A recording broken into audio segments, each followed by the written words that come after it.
Corner Boxing. We're in the game. Yes, guys, and very good welcome to Red Corner Boxing. You were jamming Mr. Neutral as always, and we've got a very special guest. We have got JJ Solomon from the Spit Bucket podcast. Big up yourself, JJ. Thank you for tuning in with us, mate. It's an absolute pleasure to have you on the show. Thank you for having me. It's a blast every single time, man. So thank you, guys. God bless, mate. God bless. Just before we get into it, lads, just going to say we're proudly sponsored by EasyStorage.com, your place to go for all your storage needs across the United Kingdom. Check them out. They handle your goods with care. And, of course, our apparel supplier, the Boxing Fight Zone. Check them out at boxingfightzone.com at your own leisure. Right then, we're going to start the review of this weekend, which was a fantastic weekend of boxing. As we all know, everyone's eyes and thoughts are going to be on the Night of Champions card from Riyadh, Saudi Arabia. But there was one little fight before that on the Friday night in the UK, and that was Harlem Eubank against Josh Wagner. So let's have a quick chat on this one, Mr. Neutral. What did you make to Harlem coming off that cash rule defeat? He got back to winning ways. He done it in style. Two judges gave it 190. What were your thoughts? Is he ready for the IBF challenge against Lewis Crocker? Well, first and foremost, big up JJ Solomon, Spit Bucket Broadcast. We're here collaborating again with the man himself and across the pond. And big up to all his supporters and followers. And give us a like and subscribe while you're at it, guys, please. And if you UK fans of ours, please give JJ Solomon and Spit Bucket Broadcast a love, share that love as well. Give them a like and subscribe. Jams, you've asked the question about Friday night. Harlem Eubank, Josh Wagner. I felt if you looked at our review show, it went to the letter, as I said it would. No problems at all. He'll breeze through this. I don't see any problems. Josh Wagner, yeah, he's a good, strong boy, but at that level, and the form had worked out well. Carroll with that blitz performance against Ekues, and that just set the tone for me. That's how I thought Eubank was going to breeze through this and take it in consummate style. Big ups to him. And he does, with the form working out well, they both could do well. Very well said, matey. Yeah, now, I wouldn't disagree. Lewis Crocker, if it comes to that, Billy Nelson's looking for the the Conor Benn fight.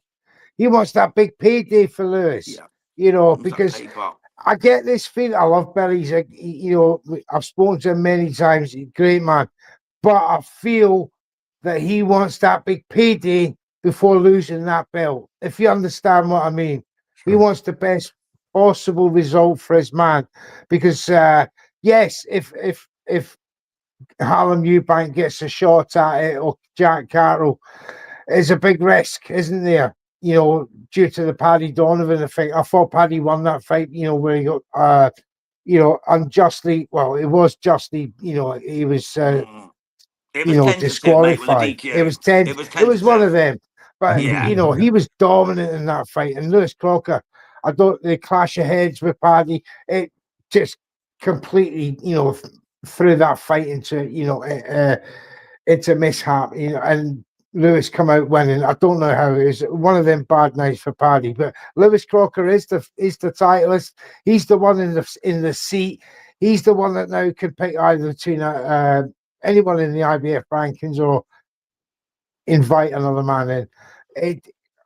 As I said, it's down to Billy to get him the best possible result, but if Conor Benn can't get a Barrios or he can't get anyone else, a Haney or anything like that, expect him to go for a title. Although the IBF, he said he doesn't want that £11 or that £10 rehydration. I get it, because he'll have to take a big strip from 168 to 160 to 147 and then rehydrate on top of that. From straight after the Eubank fight, I wouldn't advise it. I'd go for another title or another big fight first, and then maybe unify with the IBF later on. JJ, what do you think?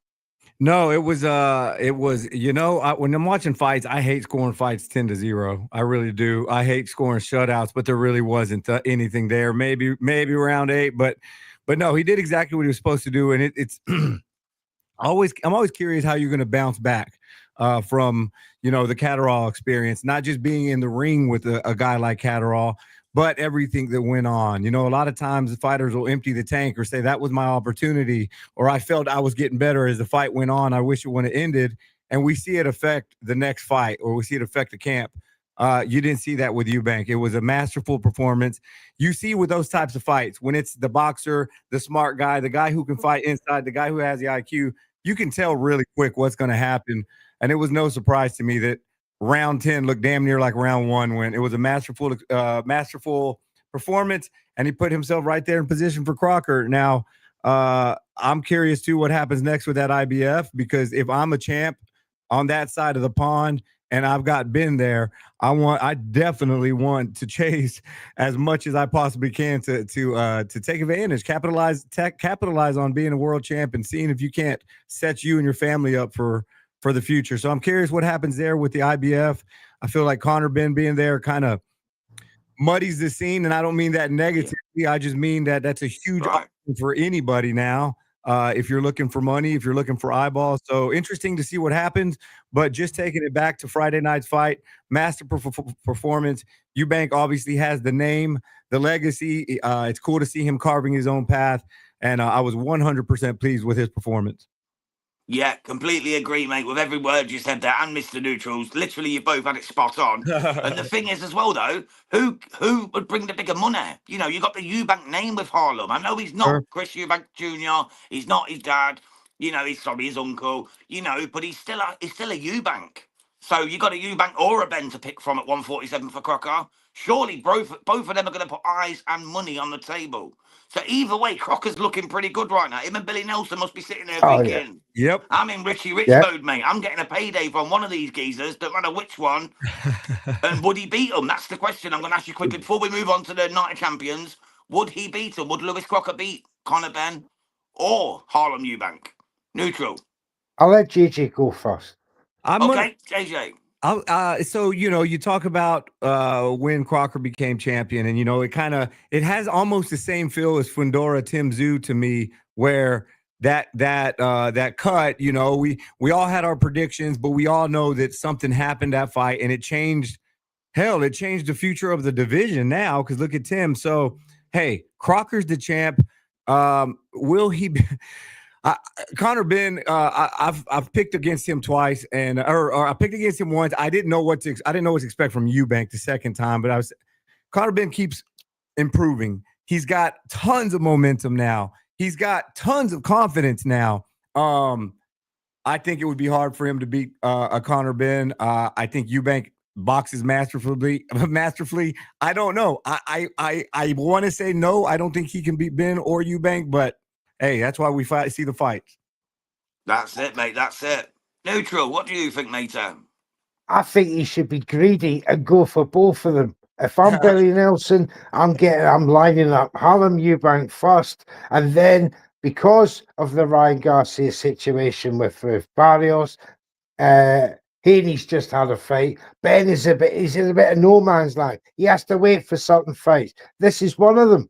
And if Crocker takes a Harlem Eubank, that's a far more realistic fight to win for me than a Conor Benn. Conor Benn is proven strong. He's knocked down 160 pounder. He made weight. Whatever you think, he was drained or this, you know, he made the weight. He was a bona fide 160 pound fight. Conor Benn won it. He won it well, and if you take some of that form back down to 147, I don't think Lewis Crocker has got the tool bag to deal with the Conor Benn. However, if I'm Billy, I'm setting up the Harlem Eubank fight. Big name, as you said, Righty Jams. He brings that. Let's get some revenge element for my cousin, for the fans and all the rest of it. It's a moneymaker, especially if they have it in the UK, which odds on guaranteed it's the only place they can't have it, never mind Riyadh, you know, and it would bring a certain amount of attraction. Lewis Crocker, for me, would win that. He would, because I think Eubank still makes Harlem Eubank still makes offensive mistakes and will get caught. But a good, decent boxer like Lewis Crocker, who punished Paddy Donovan in the same way with that offensive manner. So for me, line up Harlem Eubank, win that, defend your belt, then you've still got that Conor Benn who's high up the ranking. The IBF may well order it, or he'll just say, right, let's go straight for Conor Benn. and that is a massive money fight for Lewis Yeah, Crawford. and the one thing we didn't mention as well, if he did fight Harlem, it could be on Channel 5 as well, terrestrial television in the UK, which always gives you minimum 2 million views. You know what I mean? Wow. That's huge in itself. That's a big payday in itself. So that could margin the gap for between the two. So you go, like you said, Harlem first, then go to Conor. There's a couple of big paydays there for Lewis Crocker should he beat Harlem and move on to Conor Benn. But anyway, let's wrap that one up, guys, because we're all here for the same thing. We're here for the Night of the Champions. Let's get to it. We're going to start with Sam Noakes, who gave an absolutely warrior performance against the great young warrior in Abdullah Mason. I was so impressed with both men in this fight. I don't even want to hog the mic because I could go on about these two all night, mate. I was so impressed with both. They gave it their all. They stood tall. It was absolutely beautiful to watch. Just doing the watch along, I was just obsessed with it. I literally couldn't stop watching. I kept forgetting to talk. And I never do that, neutral, do I, brother? No, I you literally, certainly I was don't. just in awe of the warrior mentality of both men in there. They were two young guys giving it absolutely everything for the cause, for the world title, for the showpiece, for the stage, for Riyadh, for all the boxing fans around the world. I absolutely loved it. I can't say a bad word against either. I think it should have been a draw just to make it fair, mate. That's how good it was. What did you think, JJ? Oh, I absolutely loved the fight, man. I had some concerns, and going into the fight Saturday morning, I sent a couple of my buddies some text messages saying I'm a little bit concerned. Of all my picks, is the one I was most concerned, not knowing what was about to happen to Brian Norman Jr. I was a little worried, and there were legitimate concerns. Listen, Abdullah Mason is a kid. He's still 21 years old. We saw what just happened a few fights ago when he did get touched and saw that adversity. We know that Noakes will apply pressure. We know that he packs a punch, and we know he wasn't going to let up. So I was concerned, but I picked a 10th or 11th round stoppage for Mason, and the fight played out essentially what I thought was going to be. Back an opponent for Mason that wasn't going to move, that wasn't going to get out of there, was going to throw the kitchen sink at him, and Mason was going to have to get through some adversity, and he did, man. He impressed. He showed ability to want to go in there and give a performance and a show to the fans as well, which is we don't see a lot from young American fighters these days. So check boxes for both across the board. Excellent performance. And I just have to reiterate, Abdullah Mason is only 21, guys. That grown man strength is a real thing. We're not even close to seeing it yet. But salute to Noakes. By no means was there a loser in this fight. Noakes knew the world was watching. I knew Noakes would come out and perform because the world was watching and what was at stake. Both gentlemen, they came out and they gave a show. They did themselves a favor. They did the boxing world a favor. And I know that there's going to be tons of opportunity for both gentlemen going forward. Yeah, Noakes has already been approached by Turki Al Sheikh. Turki Al Sheikh's already offered him another fight on the card on Riyadh season. He was very impressed. Obviously, Mason, we know he's going on to big things now. He won that vacant title. He's looking an absolute superstar. I've got him on my wall right here. You can't see it, but I've got Mason, a painting here. One of my favourite artists on the wall. Jams is a big fan. He's a big fan. Mate, Mason's my guy. I took him round 5 TKO, but I was very, very proud of Noakes, how he hung tough. It was sensational. Both men gave their all. All you can do is salute a fight like that and just say congratulations to both men. The better man come out on the day. 100%, 100%. And then one takeaway from that, because we always hear when you're the challenger, you're going to put up your best effort. That champion is going to see the best version of you that there is, because you want what he wants. The cool thing about these fights for vacant belts, it's almost like you're seeing two challengers in there fighting a champion. Like, I want that. So it's that same mindset of being the challenger, being the underdog, your first opportunity at getting that gold, but it's at each other. And every now and then when we get these vacant titles, we see fireworks. And man, what a way to open up the championship portion of the card on Saturday. Absolutely. Absolutely. And what I took away from that was, as you quite rightly said, two challenges going for the vacant belt. However, with two champion mentalities, such was neither man wanted to give in. It was back and forth. You know, it was brilliant. You got the faster, quicker punching of Sam Noakes, who many didn't give a chance over the course of 12 rounds. Mr. Neutral did. I tipped him to win it. I was slightly out.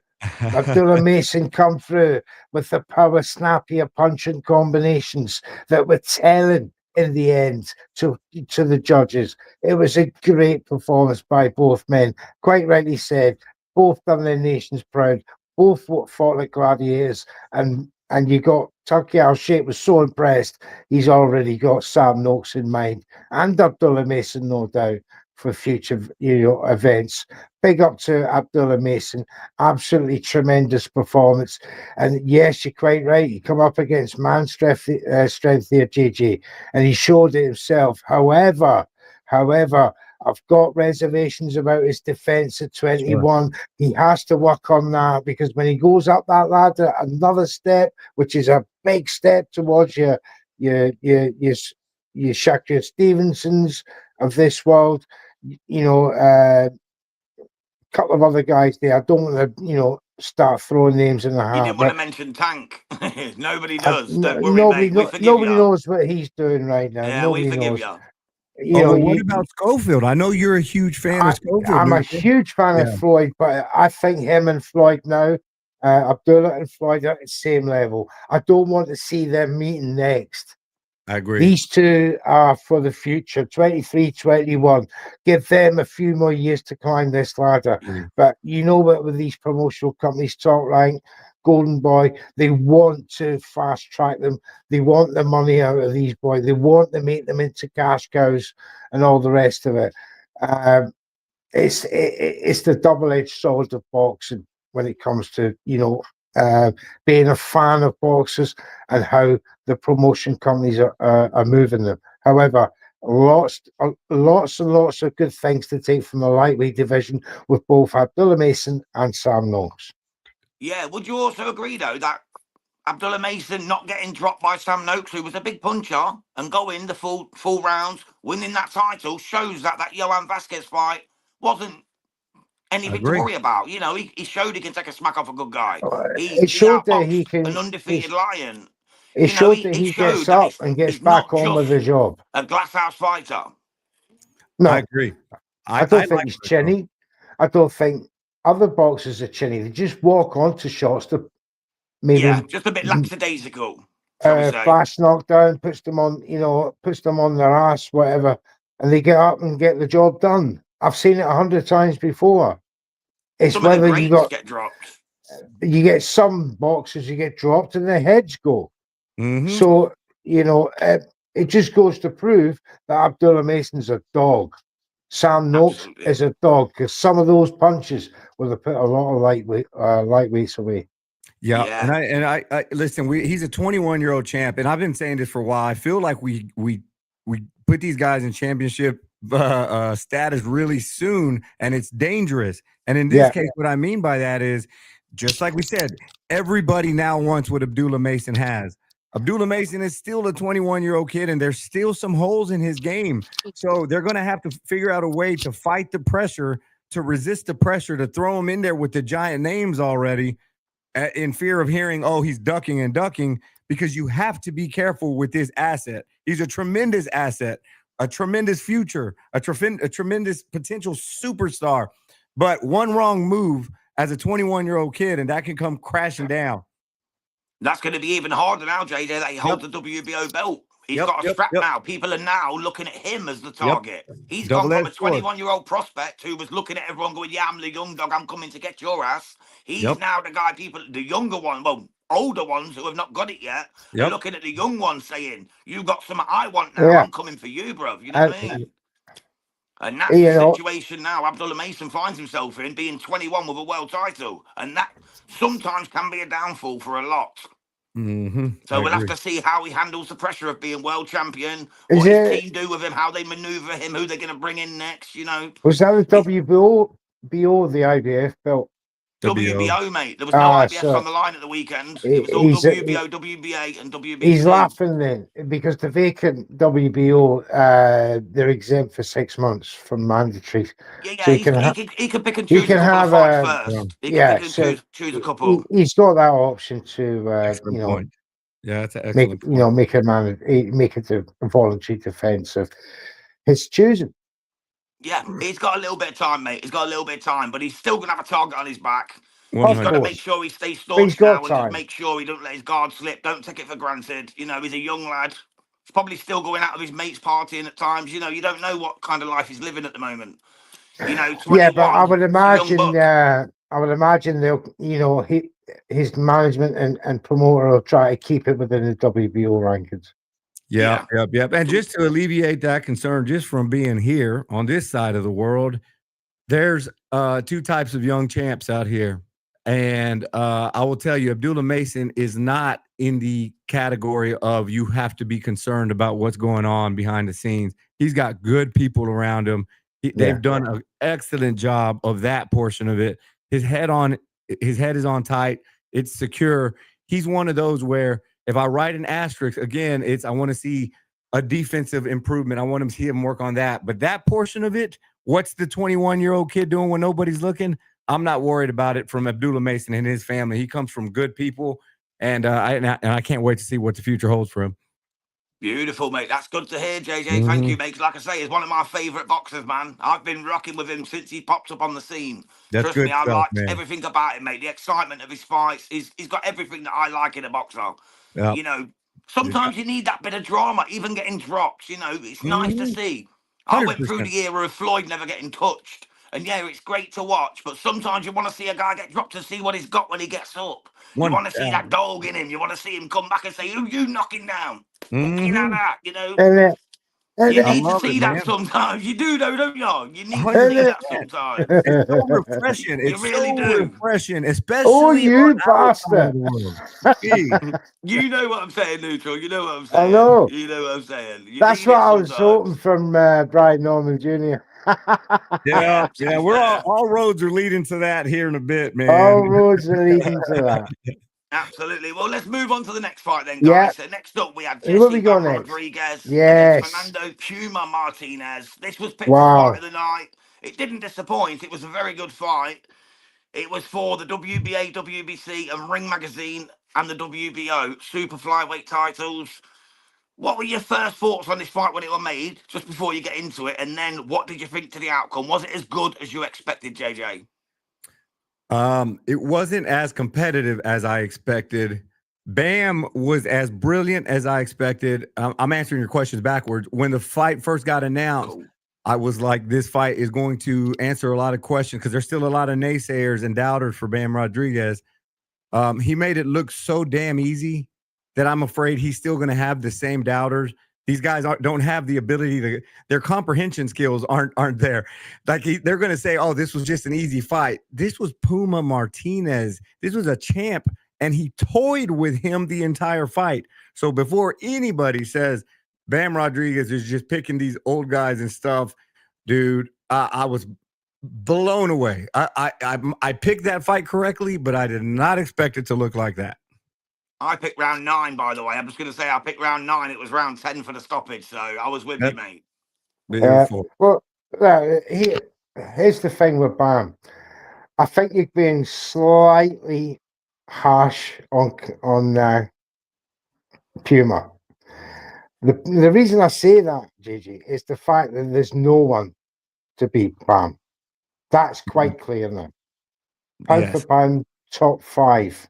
A lot of people I'm seeing on the timeline in their pound for pound rankings from the fights this weekend. Lots of these lists coming out, and what's a lot of them, Bam is into that top 5. Now, if we take that into account, and yes, what we saw there was a great start of Puma.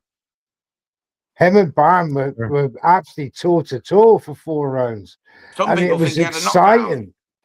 Some people think he got the knockdown. Remember?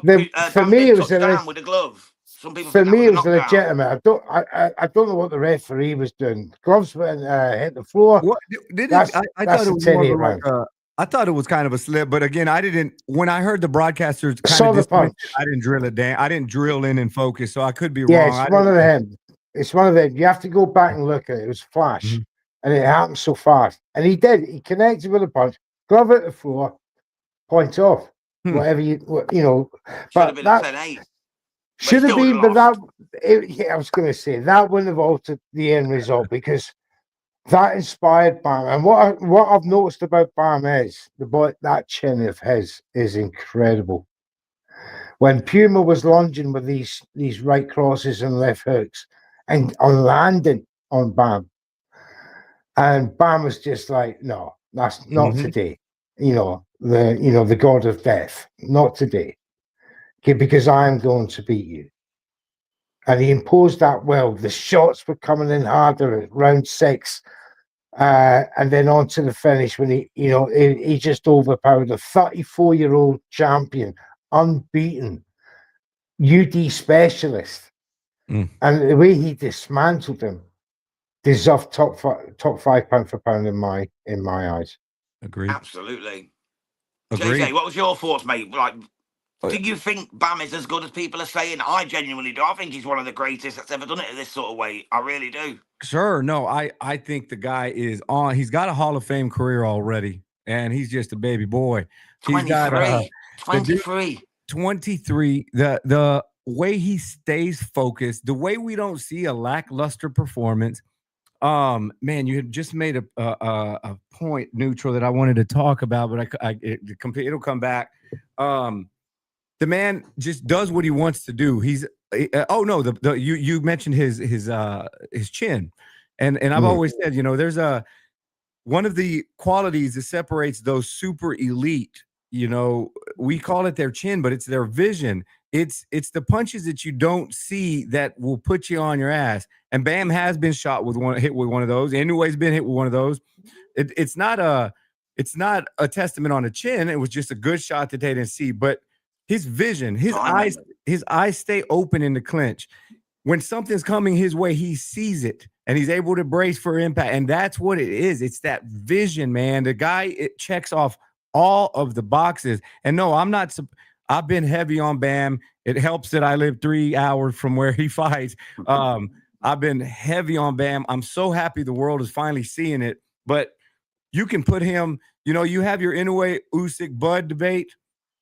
I don't have a problem where you put him in the top 5. You can't hold it against him that he's a little guy, but his activity, his opponents, how he beats his opponents, they're not close fights. His accolades and his belts already, I have zero issue with where you put him in the top 5, including the top 3, man. I think highly of the guy, and we've only seen the beginning. Yeah, I completely agree, mate. I completely agree. And like you say, it's just ripped away Puma's WBA belt, and Puma was a very good champion, you know what I mean? Yep. People are now saying, oh, he's a bum, he's nobody. People are just chatting shit, mate. If they'd actually watched any boxing, they would know how good Puma Martinez is. What's scarier still, he's 23. He can move up the bantamweight and go undisputed within 2 years. And could dominate at many divisions for many years. And then go up to super bantamweight. Yeah. I don't think Inoue will be around by then. I think he beat Inoue's brother, hands down, and he had a nice win against Fenton. I think maybe a Nakatani will. Sure.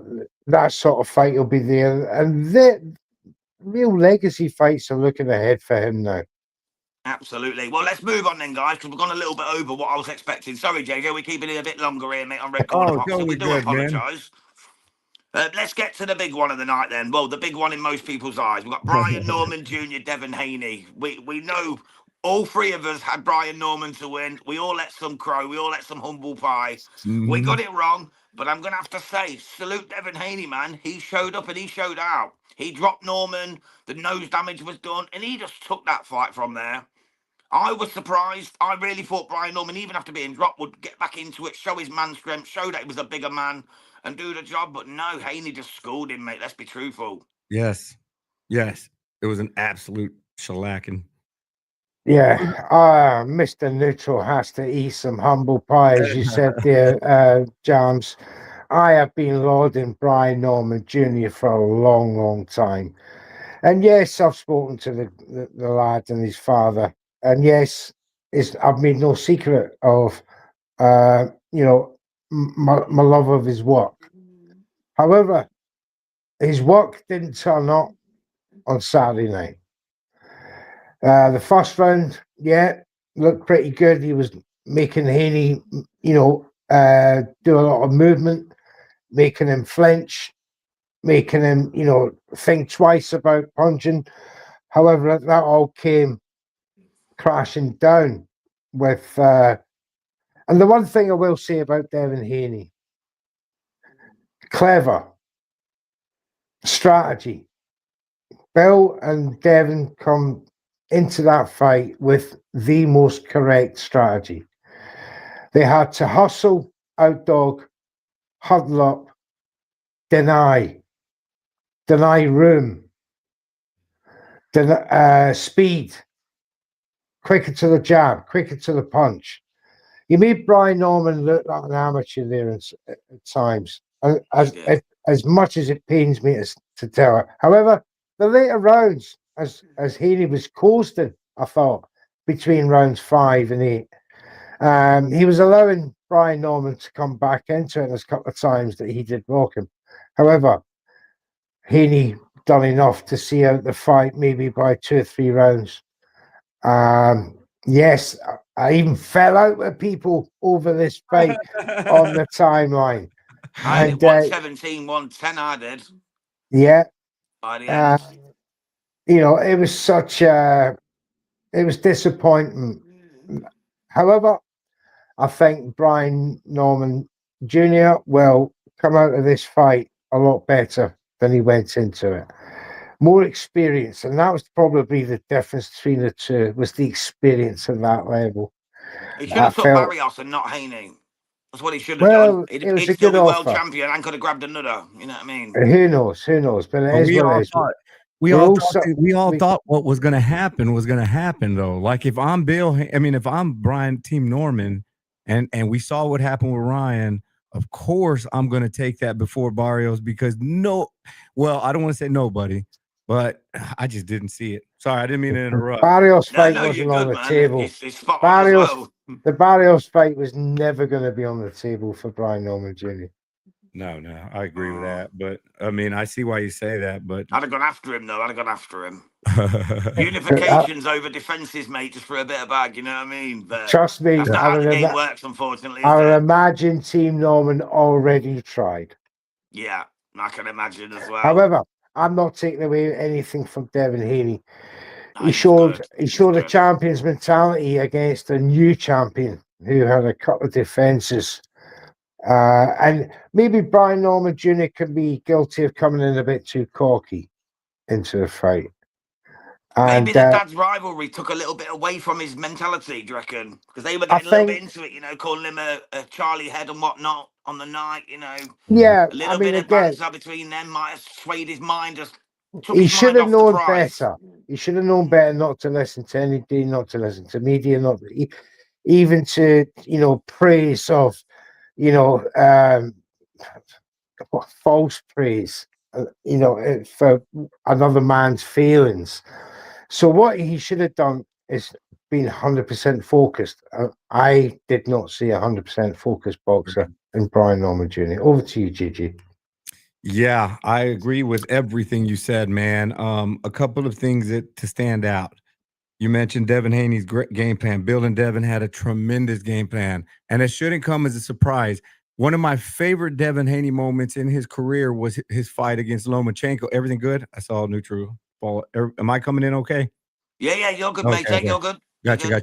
His fight with Lomachenko, how he implemented that body attack, and whether you think Loma won or Devin won, that's not what I'm here to argue. What I'm trying to say is there was a concise, strategic attack on Lomachenko's body that I had never seen from Devin, and he displayed it masterfully. So the reason I bring that up is the Haneys have an ability to come up with a game plan, and not only come up with a game plan, but stick to it. That's hard to stick to it. Then let's take it to Brian Norman Jr. Overconfidence has to be in conversation. You cannot look past. I don't care what you think. We had Brian Norman Sr. on the show, and his answer, I know sometimes it's mind games or whatever, but his answer looked exactly to me what the problem was. He said, I see this as being very easy. Whichever Devin Haney shows up, it's going to be easy. If he wants to exchange, it's going to be easy. If he wants to run, it's going to be easy. And damn it, it looks like those guys were completely caught blindsided, starting with the power. the power, like Brian Norman Jr. showed some life late in the fight, but I believe that knockdown in that second round was felt not only by Norman Jr., but also by Norman Sr. I think it shook their world up. Yeah, Norman was hurt for a bit, but it completely hijacked any game plan. They were stunned. Senior was stunned in the corner, didn't know what the hell to say. Brian didn't know what to do in the ring, and it took him about 6 rounds to start figuring it out. And then you start seeing life, signs of life. That maybe had that Brian Norman showed up earlier, I'm not saying he'd have won, but maybe we'd have seen a moment. I don't know everything when Devin landed that left hook and then he landed and then he dropped him. I think everything went out the window, and it comes down to experience, preparation. There was no plan B, and just all of this I'm saying about Brian Norman, I need to be sure to give Devin Haney every bit of the credit he deserved. I thought when I picked Brian, I just thought Devin's chin was out. I saw Devin Haney doing this mentally, and I saw Brian Norman doing this mentally in the last 2 years. All of our picks, all the picks for Devin Haney, I could see if this was 2023, but things have happened since then, and those things made me feel so damn confident that Brian Norman was going to come out with his hand raised. But look, that's why we watch the sport, and now we have one of the best redemption stories in boxing that we've seen in years.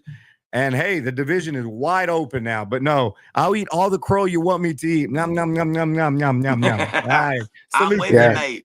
We have to do the same, JJ. We have to do the same, mate. We have to do the same. To do Devin justice, we need to see Ryan beat Barrios. And then a unification for the WBA and the WBC and WBO belt between Devin Haney and Ryan Garcia, and Devin Haney winning it. That's your redemption story. I like that, but I don't want to see Ryan Garcia become world champion because he don't fucking deserve it. Let's be truthful. I don't want to see it. I know, but I'd like the rematch without the championship belt on the line. Without the belt, ain't no champion. He's a fraud. Without the belt, he's a fraud. Without the belt, then that fight is years and years down the line. Yeah, well, I'd rather not see it then, to be quite honest. I'd rather Haney fans are not having that. What about Haney against Boots at 154? Or Boots go back down to 147? I'm not being funny. I'm not being funny. Haney gets destroyed by Boots. I was going to see destroyed. I agree, but I'd like to see it. No, Haney, mate, Jam. Norman, man. Haney is going nowhere near. I'm only joking. You're mad, you. No. And if that doesn't work, let's do Canelo or Terrence Crawford. He's got Roland. Let's bring Klitschko's back.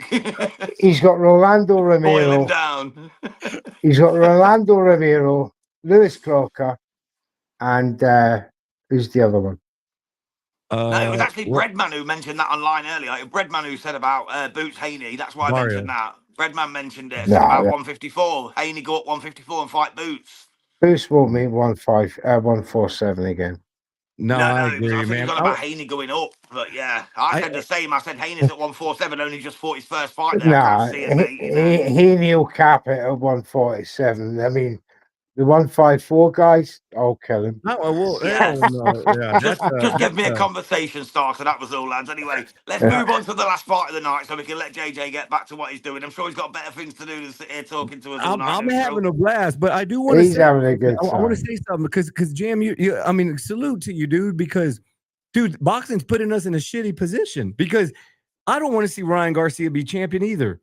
You know, like it goes against everything I believe, everything I look right into this damn camera and say about, oh, we need to honor the sport and respect the fighters and respect this and that. And Ryan spit all over that. And yeah, you deserve second chances and all that. You just lost a title fight. So now you get another title fight. Like, I'm with you, Jam. That's not Ryan's fault. That's sanctioning bodies. I totally see it. Sure. But I tell you what, Ryan's Twitter account was Ryan's fault.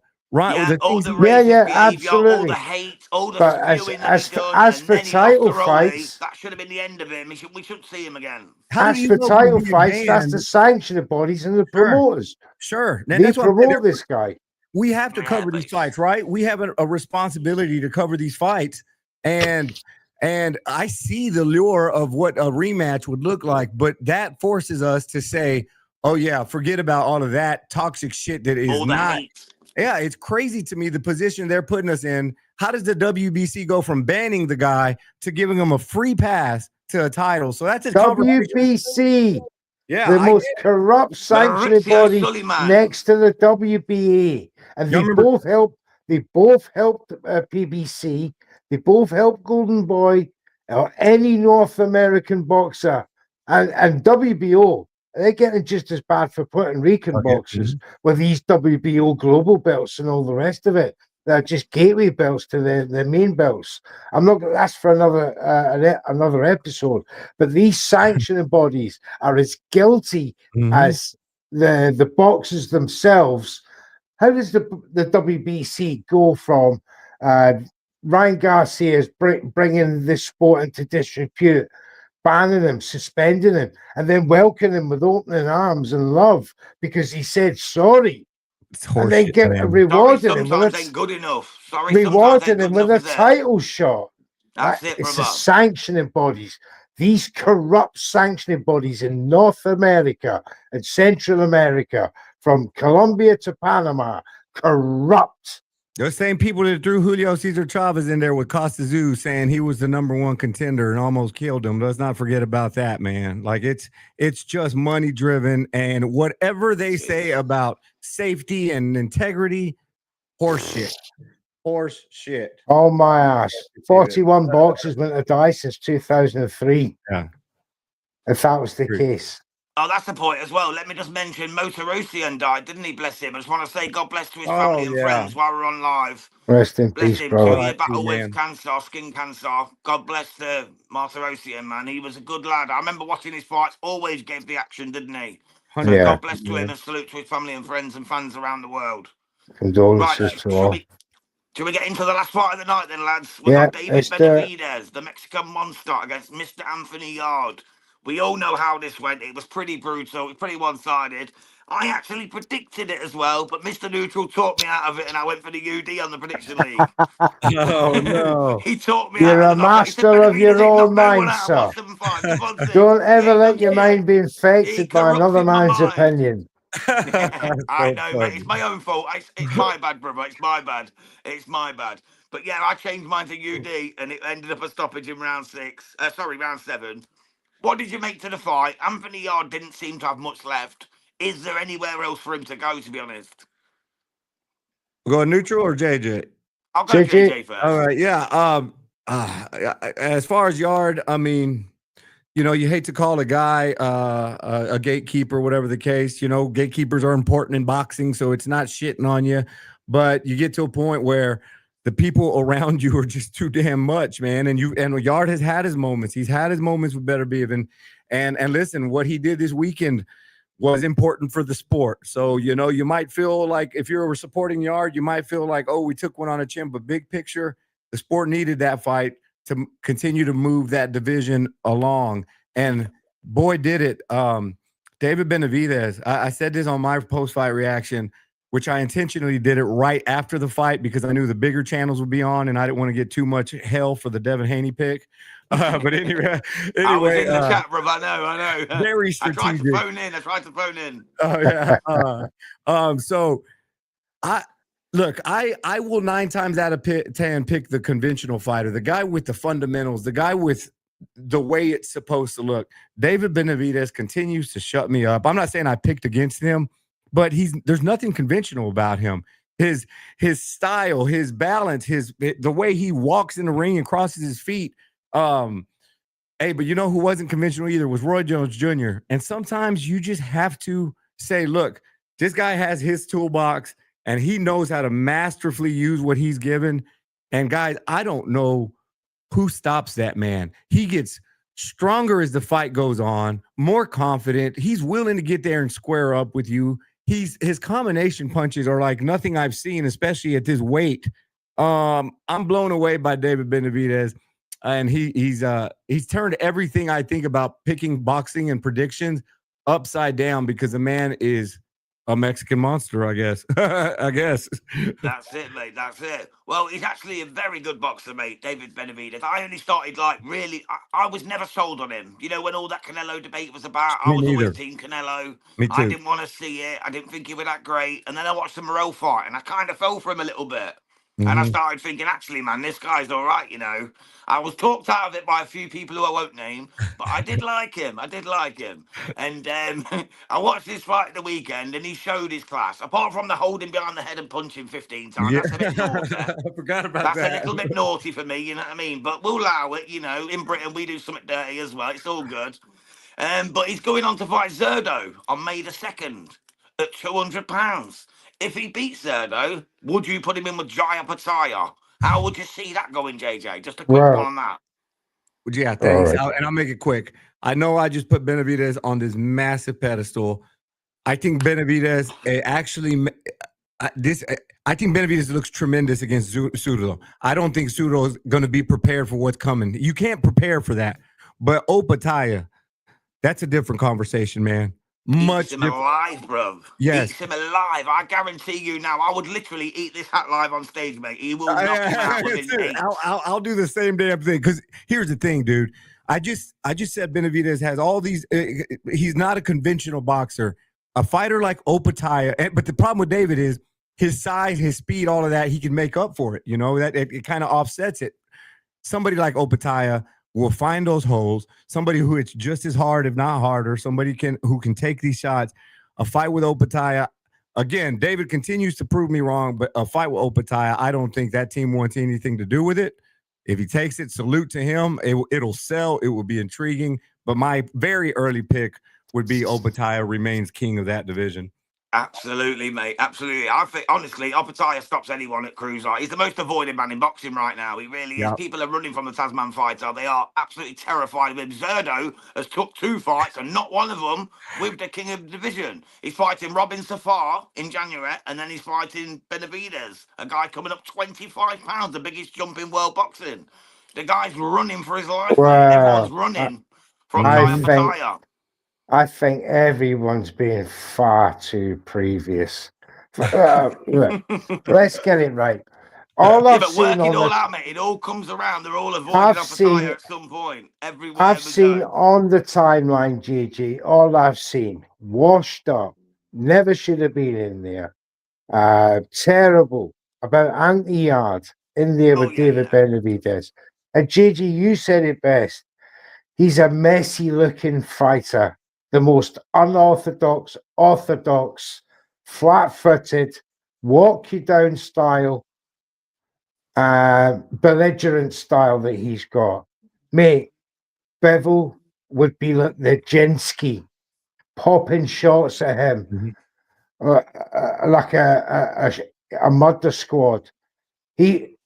Benavidez couldn't survive that kind of fight. We've already seen it with Beterbiev has tried it with Bevel.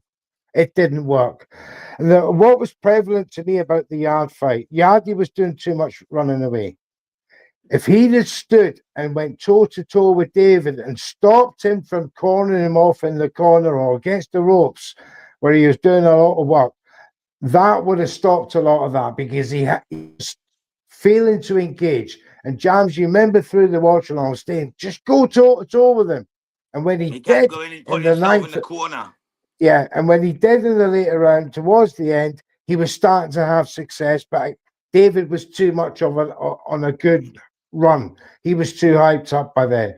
Beterbiev and Bevel murdered David Benavidez.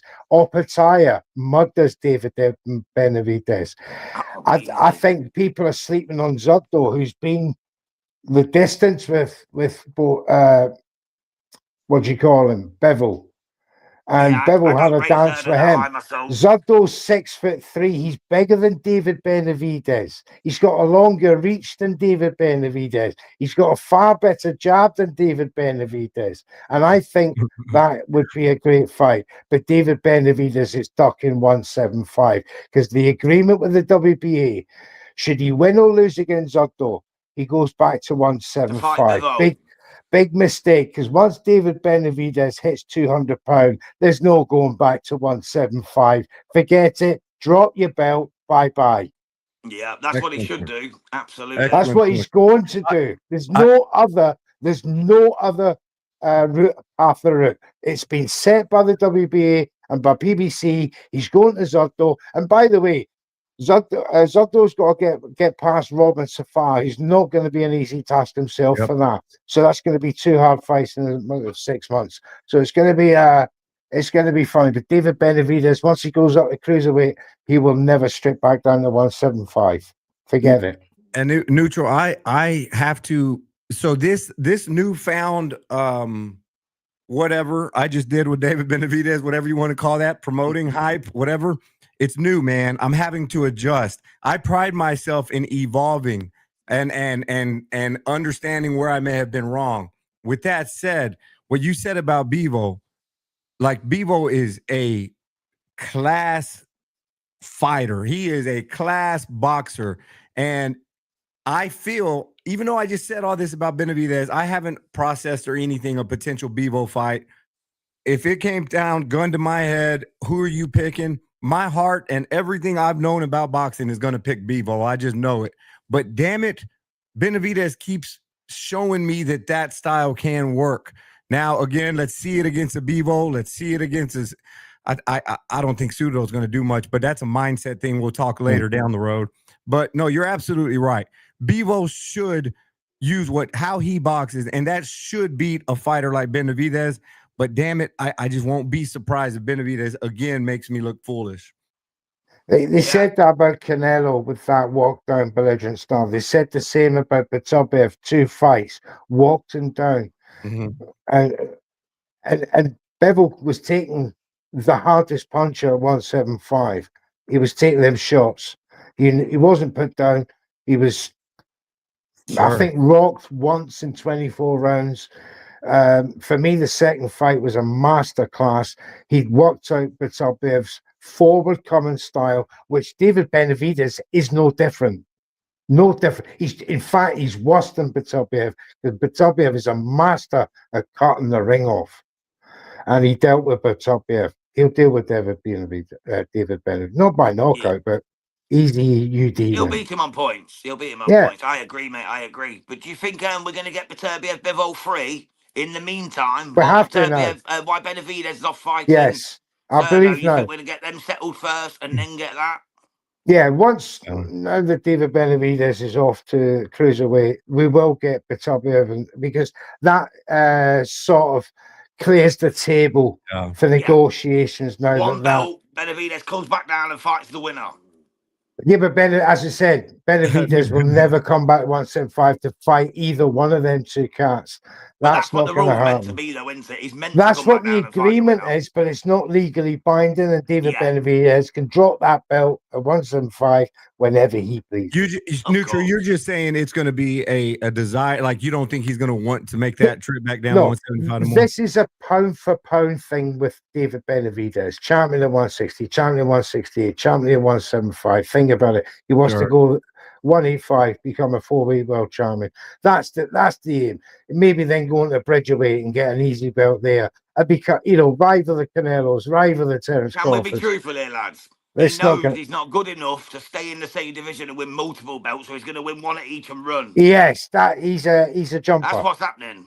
He'll use the whatever sanctioning body to jump from division to division. Yeah, he's never going to clean up each division like like the real goats do. He's scatterbelting, mate. He's grabbing one, running, and he'll run out of steam at some point. And he's good, but he's not Beterbiev level. He's not Bivol level. He's not Opataya level. Maybe he'll get another belt.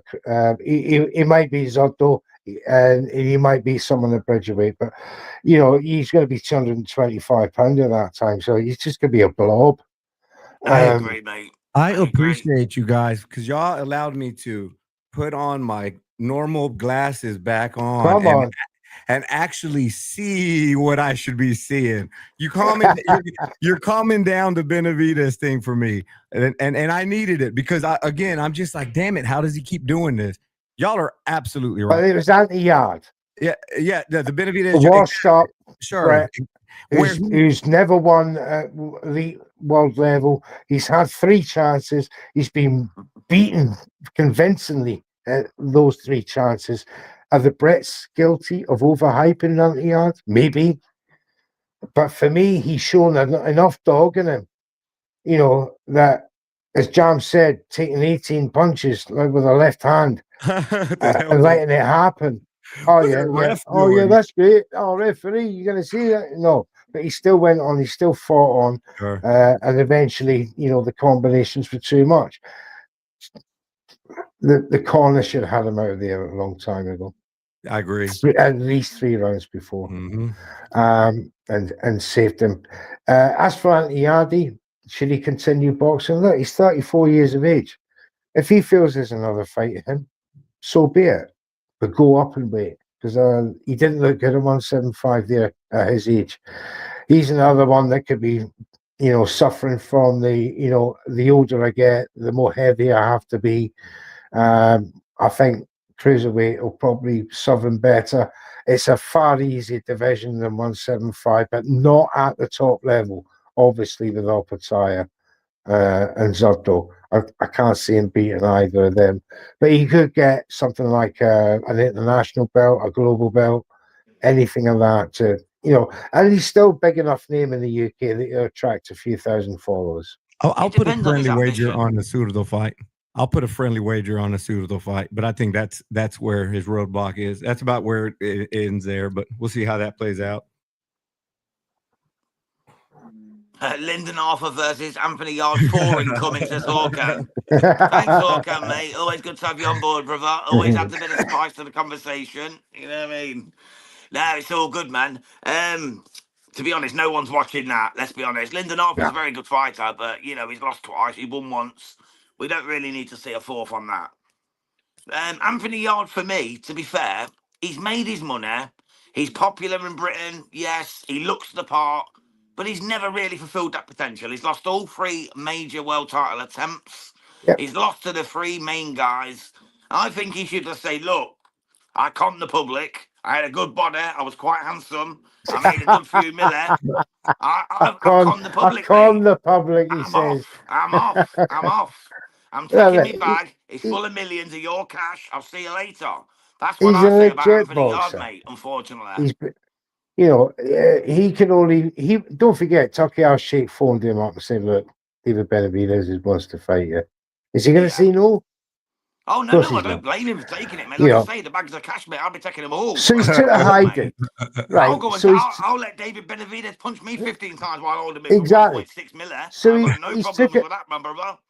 So he's took a I'll let you and JJ join in as well, Exactly. You can all me, mate, for 1.6 million. I've got no problems with that. He's took a phone call. He's took the money. He's took a hiding. So what? Move on.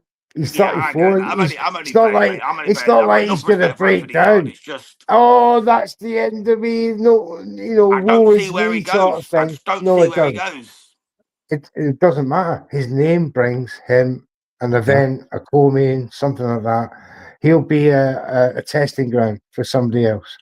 Yeah, do you not agree he's had the weirdest career though? Sacking Frank Warren, but there's many ways. Levels. It's been very strange. There's many ways of making a living in boxing. You don't have to always be a champion. There's many ways of making a living. It's all about making a living. Like I said, and very important roles. Like if you want, if Anthony Yard wants to continue, he needs to set proper expectations, right? Don't feel like a loser if you're not a champion at the end of the year. Be a sporty. We saw Lyndon Arthur. He got washed by Anthony Yard, and people are saying he's done. And look what he done, come back in his last fight, and he's European champion. He's now got another stepping stone to try again. He also beat Anthony Yard and handed him his first defeat. Exactly, but who's to say that Anthony Yard can't do the same? It's with any boxer, anywhere in the world. You never know. Who are we to say when a boxer's finished? There's always Jake Paul. He's still relatively young. He just seems like he's only up for the big fights, but then this one he didn't even seem up for that, to be honest. That's all I'm thinking. No, is everyone going to be a Benavidez? That's the thing. I don't think so. I don't know, was Beterbiev and Kovalev harder than Benavidez? He done better in them two fights. No, than I this mean one. moving forward. I mean he's not going to get Beterbiev or anything like that fight Oh again. no, not now, no. No. And I think if he moved up and had a couple of prover fights at cruiserweight, he could well work himself up to get a British title, then get a European title, and who Or knows what maybe a can Brad happen. Rayer for a European or something, a vacant title or something like that. You never know, happen. mate. Never You know, never mate. know. You never there know. was- You never know. Well, let's wrap but- this up, guys. yeah. We're bang on the hour, so that's perfect timing On to the say hour. goodbye. Thank you so much to the Spit Bucket podcast for joining us. Yes, This is a sir. collaboration show, so we're going to There be he dropping is. it on the Spit Bucket as well. Mr. Neutral, you know how it goes, my brother. This is what we do. We chat the boxing. We love this shit. We live for this shit. Hopefully, we see Benavidez versus Beterbiev next, says 99 Maddox. Thank you, 99 Maddox, mate. Let's hope we do see that. I very much It's a doubt wish it, though. list. Anyway, yeah, add it to your Christmas wish list, mate. They're big Benavidez fans as well. They actually go to his gym. That's Sampan Chance. They Oh, go to his yes, gym. that's They watch right. him Big train up and stuff. Sampan Yeah. Chance. Obviously, they're delighted for David Benavidez, and so they should be being so close to the camp and all that. Obviously, we're well gel over here of that, and you know the fact that you're on the winning team. However, next time, don't be so sure. Until you never know, mate. then, You never know. my Right, last let's wrap word this up. is Thanks again, JJ. God bless you, my brother. Yeah. thank you, GG. Y'all have a Protect great yourself one. at all times. Likewise, Mr. fellas. Y'all Neutral, have a see you great one, soon, guys. pal. Take God bless care. y'all. Later.